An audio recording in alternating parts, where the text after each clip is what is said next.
Non, on est dans une situation où c'est ce que vous dites qui renforce l'extrémisme. Quand vous dites que l'immigration pose un problème, il faut aussi parler des avantages de l'immigration. Parce que moi, quand je travaille en France, je paye mes impôts ici. Donc les étrangers qui sont là, il y a une partie qui peut travailler et envoyer au pays aider. La majorité paye ses impôts, s'installe dans vos pays, enrichit vos pays. Donc ce sont des citoyens productifs. Après, il faut voir, il y a une minorité qui vient, il y a des morts, certes. Mais je voulais souligner une chose. Le discours que vous avez, il est encore légitime tant que l'Afrique restera muette. Et moi, aujourd'hui, je voulais m'indigner pour le silence de l'Union africaine. Les gens là qui meurent sur les plages, et je mesure mes mots, si c'était des Blancs, la terre entière serait en train de trembler. Ce sont des Noirs et des Arabes. Alors eux, quand ils meurent, ça coûte moins cher. Ici, j'étais venu en 2008 et j'avais dit, l'Union européenne, avec ses flottes de guerre, avec son économie, je vous dis une chose, si on voulait attaquer nos pays ici en Occident, il y aurait des moyens de se défendre. Donc si on voulait sauver les gens dans l'Atlantique, dans la Méditerranée, on le ferait. Parce que les moyens qu'on a mis pour Frontex, on aurait pu les utiliser pour sauver les gens. Mais on attend qu'ils meurent d'abord. C'est à croire que le laisser mourir est même un outil dissuasif. Et je vais vous dire une chose, ça ne dissuade personne. Parce que quelqu'un qui part et qui envisage l'éventualité d'un échec, celui-là peut trouver le péril absurde et donc l'éviter.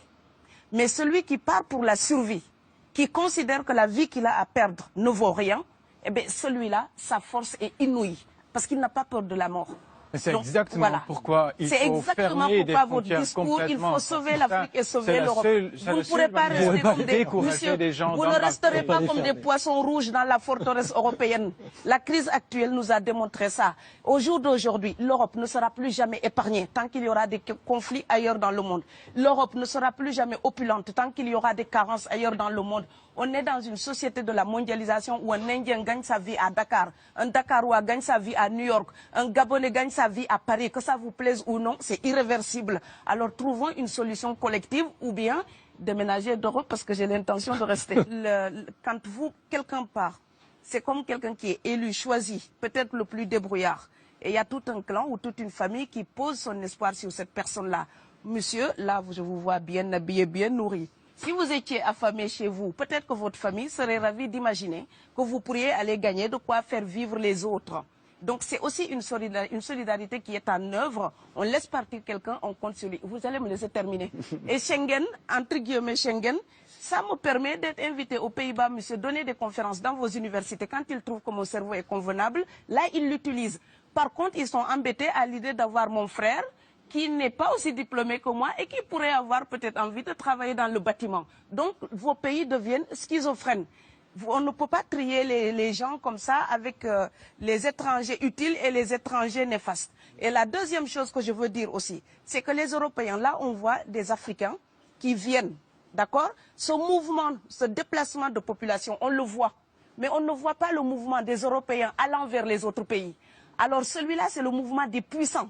Ceux qui ont l'argent, ceux qui ont le bon passeport. Donc vous allez au Sénégal, vous allez au Mali, vous allez dans n'importe quel pays du monde, au Canada, aux États-Unis, partout où je vais, et je voyage tout le temps, je croise des Français, des Allemands, des Hollandais. Je les rencontre partout sur cette planète parce qu'ils ont le bon passeport. Donc, comme avec l'exotisme, l'Europe s'était arrogé le précepte unique, unilatéral, de l'exotisme. Les autres sont exotiques. Alors que pour quelqu'un de mon village, il n'y a rien de plus exotique que quelqu'un d'Amsterdam. Maintenant, pour l'étranger aussi, pour les voyages des temps modernes avec la mondialisation, quand les pauvres viennent vers vous, il y a des mouvements de foule qu'il faut bloquer.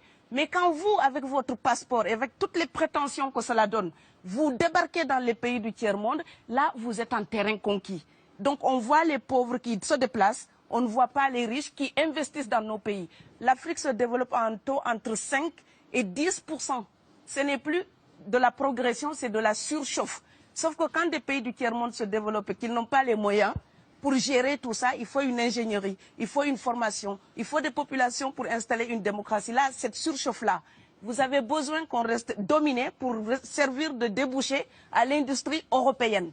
Alors il faut arrêter l'hypocrisie. On sera riches ensemble ou on va se noyer tous ensemble. Et je pense que l'Afrique et l'Europe, par exemple, sont là comme des enfants qui se regardent à travers un miroir déformant.